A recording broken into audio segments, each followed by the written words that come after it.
And without further ado, I just really want to go ahead and talk about this game because it's a very, very close game. So, Team USA, they go up against Serbia, and, this is obviously Nikola Jokic's team. Look at that, All right, so what just happened was Joel Embiid tried drawing a foul, and he flopped, and he fell on the ground. And guess what?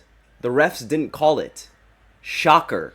But, essentially this game is really close. It's 28-28 right now, and a lot of the players on Team USA, they aren't really playing that well. Serbia is really playing very well against Team USA. Like they're dogging it out against this team. And, there's also a lot of there's a bit of a rivalry between Jokic and Joel Embiid. One of the biggest complaints that I actually have with Joel Embiid is the fact that he only plays Jokic when he's in Philly. He never plays Jokic when he's in Denver for whatever reason. I don't know why, but he just never does. But this is the first time in a while that I've actually seen them play where Joel Embiid doesn't have home court advantage. And it's really something to see. I mean, it's not like Joel Embiid is playing well. No surprise there. He's 1 for 4 from the field, and he only has 2 points. And the only point he got was a layup, which, actually, no, it wasn't a layup. It was a mid-range that he shot over Jokic. But aside from that, he's been playing horribly for Team USA. And it's gross. Like, literally mid-play. You can't make it up. He tried going for a foul, and the ref didn't call it. Like, the ref was looking at it, like, right in front of him, and he didn't call it because Joel flopped. Like, what else is new?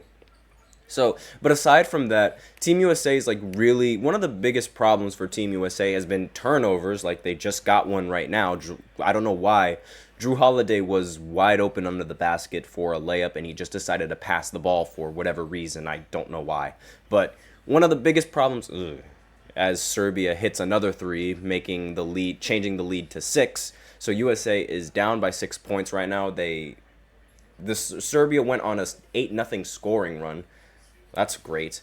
But, one of the biggest problems for Team USA has been, and one for LeBron, has been turnovers. Like, the turnovers in Team USA, there have been a lot. Like, I'm pretty sure in the last game they had, well over 20 turnovers. Something like that. They had a lot of turnovers in the last game against Australia, and that was one of the biggest reasons why the team was able to win the game in the end. But, I thank the Lord that we have LeBron James on the team. He is putting up a clinic right now. He just got an and one, and hopefully he's going to make the free throw. But, the rest of the lineup for Team USA, it's a little bit stagnant. I feel like they're still trying to figure out, how to play well with each other and how to share the ball. Curry actually started out really hot in this game. He made 2 straight 3-pointers, and he has 7 points, I believe. But really, the Serbian team, surprisingly, is playing some really good team basketball. And you could argue that it's because, Jokic is on the team, and there's a bit of a pass-first mentality coming in from Jokic. But a lot of the players are playing pretty solid. And Jokic is actually, he's not playing very well either. Being considered the best player on Serbia, he's 2 for 8 from the field, and he's not really playing, as well as you'd expect Jokic to play. He is a triple-double machine, but everyone else on the team is playing pretty solid. I mean, the starters, aside from Jokic, have only missed 2 shots. They have Filip Petrusev, you probably have no idea who he is if you just watch the NBA. He's 2 for 2. And Dobrik, he is 1 for 3. He's the only guy other than Jokic that has missed a shot in the starting lineup, aside from right now where they missed another shot. But Narko Guduric, he is 2 for 2. And Alexa Avramovic, again, forgive me if I completely botch these names, he's 3 for 3 from the field. So Serbia is getting a lot of, help from the supporting cast. Whereas, Team USA, they're somewhat struggling. A lot of the players aren't really playing as well as you'd expect them to. But then again, the game is still early. And, hold on. Okay, Serbia missed a 3-pointer. And Joel Embiid gets the rebound. But, this is a very, very good game. And I kind of wish that I could, show Joel Embiid just threw the ball to nobody. Please, sub him out. Please. But no, it's really infuriating just watching Joel Embiid play on this team. I don't know, like it's like the Monstars from Space Jam just came out of nowhere and just stole his talent. Like I don't know what it is, but he's playing really, really bad. And ironically, when Anthony Davis got put into the starting lineup, Team USA was putting up a little bit more of a fight. Same with Bam Adebayo. They put Bam Adebayo and Anthony Davis in the same lineup for some reason. I don't know what you. Let me know in the comments what you guys think of that. Having two big men in the starting lineup. Bam was actually, sitting in the corner because, the 3-point line is much shorter and, it's a lot easier to shoot 3-pointers with the FIBA rules because the court is a little bit smaller and thus making the 3-point line a little bit closer to the basket. So what is usually like a much farther shot for Bam Adebayo if he were to shoot it in the NBA is actually a little bit closer. So let me know what you guys think of this. Do you guys think he should be a spot up in the 3? Do you think you'd rather see him, in a small ball lineup like with Draymond Green, where he's handling the paint defense inside?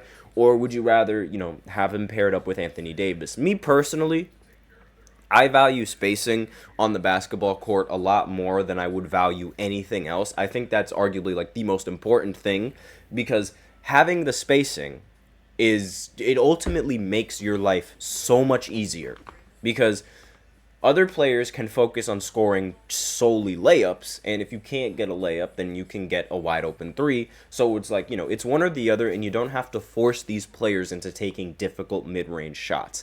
That's just, my opinion on this. And with the way that this game has gone, over the last few years, the Olympics have always, destroyed Serbia in the Olympics. I remember in 2016, I believe, the United States, they won 96-66, I think, something like that. Like it was a very huge difference in score.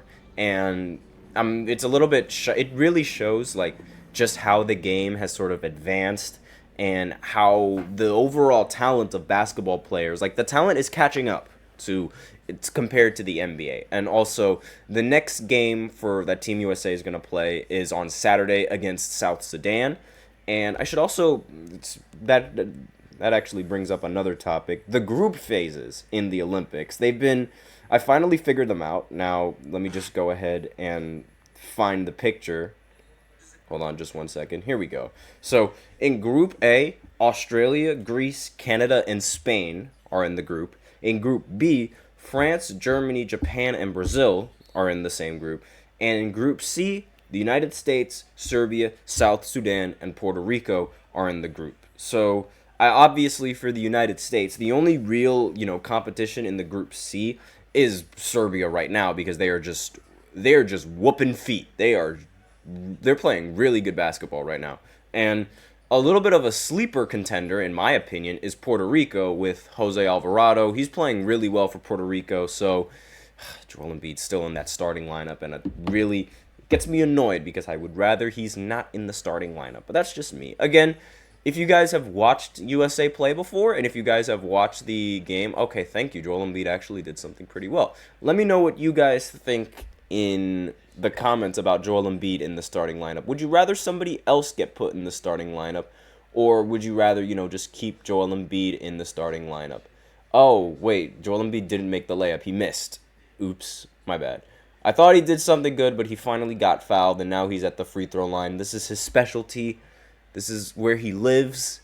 This is where he gets most of the points. Majority of his points actually come from the line. If you look at it, he gets a lot of free throw points. But aside from the dislike, I'm really excited to see how Derek White is going to improve this team when he comes off the bench. And I'm also excited to see Kevin Durant in the starting lineup as well. One of the things that I completely forgot to mention was how the starting lineup changed. So instead of Anthony Edwards being in the starting lineup like I expected him to be, it was Drew Holiday in the starting lineup. Now, I think these starting lineups are in response to... I genuinely feel like these starting lineups are in response to the lineups that the opposing team is running, as opposed to just, oh my God, he almost got another turnover. But aside from that, that's really been a big problem for Team USA and the turnovers. And Serbia is playing at a very quick pace, I will say. They're moving the ball really fast. They're getting the ball down the court really quickly. And for Jokic, like he's not playing right now, but Jokic really pushed the ball down the court once he got the rebound, and he saw a teammate down there, and so he decided to push the ball down the court. So aside from that, that's really all I have. Like, that's all I really could talk about in this first segment. I'm going to keep talking about the game as I go on. Maybe if I finish a segment and then I go into another segment, I'll talk about, I'll do a halftime report and just, give my opinions on how the game's been going and what I think should change, what I think shouldn't change. But right now, the score is 36-35 with 5 minutes and 41 seconds left in the second quarter. So in the next segment, I'm going to talk about Kyrie Irving and his surgery on his hand a little bit. And depending on, when I end, I'll give a halftime report either in the third segment, or I'll continue with my third segment talking about Kawhi being traded, Curry with a 3, and now Team USA finally has the lead, 38-36. But I'll be right back after this short break, so be sure to stay tuned. I feel like I'm losing my mind. Is everybody in the world blind?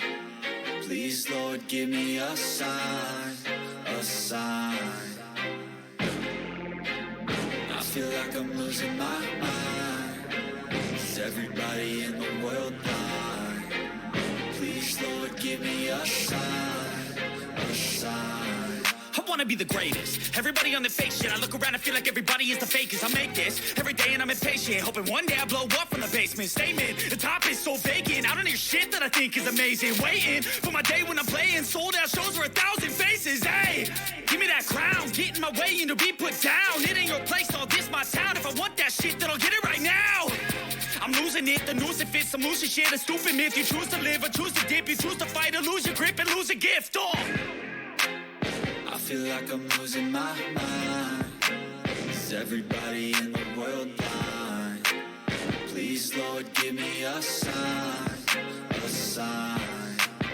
I feel like I'm losing my mind. Is everybody in the